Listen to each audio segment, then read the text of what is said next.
ating pang-kaldereta. Pinatuyo ko muna yung karning baboy. Lagyan natin ng pampalasa para mag-absorb siya sa laman.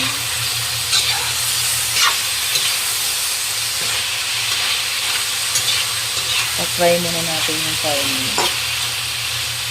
Yan guys, na-prito na natin yung meat.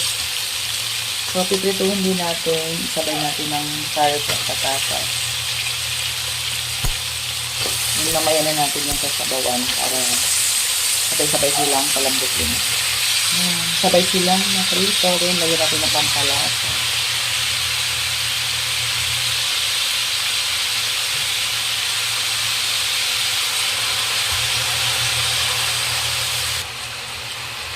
Lagyan na natin siya ng rino. Liver spread.